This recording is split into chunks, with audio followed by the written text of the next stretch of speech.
भाइयों, स्वागत है आपका हमारे अपने YouTube चैनल खेत कल्याण पर। आज हम बात करने वाले हैं ऐसे किसान के बारे में जिसने का देश के सर्वश्रेष्ठ आलू किसान का दर्जा दिया गया है। कृषि मंत्री नरेंद्र सिंह तोमर ने उन्हें पुरस्कार देकर सम्मानित किया गया है। आलू की खेती करने वाले किसान भंवरपाल सिंह आज किसी पहचान के मोहताज नहीं है, तभी तो उन्हें कृषि मंत्री नरेंद्र सिंह तोमर ने सर्वश्रेष्ठ आलू किसान के पुरस्कार से भी सम्मानित किया है। उत्तर प्रदेश के कानपुर जिले के सरसोल ब्लॉक के महुआ गांव के रहने वाले भंवरपाल सिंह खेती की शुरुआत के बारे में बताते हैं। साल 1987 में इलाहाबाद से विधि स्नातक करने के बाद वहीं सिविल सर्विसेज की तैयारी करने लगा। उसके बाद 1992 में वे वापस गांव आकर खेती करने लगे। तब से लगातार खेती करते आ रहे हैं। भंवरपाल सिंह को गेहूं, मिर्च और धान की खेती के लिए भी कई जिला स्तरीय पुरस्कार मिल चुके हैं।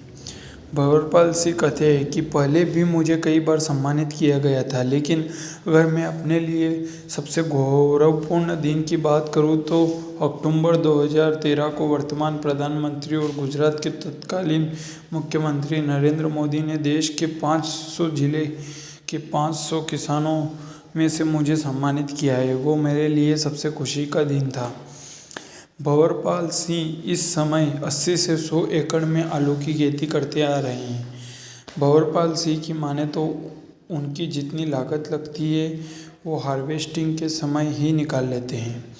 कई साल तक दूसरी फसलों की खेती करने के वाले भंवरपाल सिंह ने साल 2000 में आलू की खेती की शुरुआत की। खेती में सफलता का मूल मंत्र समझाते हुए भंवरपाल सिंह कहते हैं कि हम तो सभी किसान भाइयों से कहते हैं कि कोई भी खेती करे, एक उसका दीर्घकालिक कार्यकाल बना ले। आप एक लंबा कार्यक्रम बना ले कि हमें कोई भी खेती करनी है तो कम से कम 5 से 10 साल तो करनी ही है। हमारी युवा पीढ़ी खेती से भाग रही है। ये खेती के लिए शुभ संकेत नहीं है, क्योंकि जब युवा पीढ़ी आएगी तो खेती में नई नई तकनीक आएगी। आज इतनी ज़्यादा तकनीक आ गई है कि बहुत सारे कृषि संबंधित मोबाइल ऐप आ गए हैं, यूट्यूब चैनल है। अब तो ज़रूरी नहीं है कि आप किसी भी जानकारी लेने के लिए वैज्ञानिक के पास ही जाएं। इतने सारे मोबाइल ऐप और यूट्यूब चैनल के माध्यम से थोड़ी देर में घर बैठे सारी जानकारी आपको मिल जाती है। हिमाचल प्रदेश के शिमला में स्थित केंद्रीय आलू अनुसंधान संस्थान भी किसानों की मदद करता है। संस्थान क्षेत्र के हिसाब से रोग प्रतिरोधी किस्में विकसित करता रहता है, जिससे किसानों की लागत कम हो जाती है। आलू की खेती का गणित समझाते हुए कहते हैं कि आलू की खेती में कुछ बातों का ध्यान रखना काफ़ी आवश्यक होता है। सबसे पहले हमें गर्मी की गहरी जुताई कर लेनी चाहिए। इसके बाद हल्की जुताई अवश्य करनी चाहिए। यदि किसान के पास कंपोस्ट खाद उपलब्ध है तो बहुत बढ़िया है, नहीं तो हरी खाद से आप सनई ढेंचा बो सकते हैं। सनई ढेंचा बोने के उसकी खेती में ही जुताई कर देनी चाहिए, जिससे हमें बढ़िया कार्बनिक खाद मिल जाएगी। उसके बाद जब आलू की बुवाई करते हैं तो अगर खेत में पर्याप्त नमी नहीं होती है तो अक्टूबर के पहले सप्ताह में खेत का पलेवा यानी कि प्लो करके 2-3 गहरी जुताई अवश्य कर दें, क्योंकि इसमें से कूड़ बनती है। उसमें अगर कूड़ नहीं अच्छी होगी जो आपके आलू का उत्पादन अच्छा नहीं होगा। बीज आलू की बुवाई से कम 15 दिन पहले हमें कोल्ड स्टोरेज से निकाल लेना चाहिए।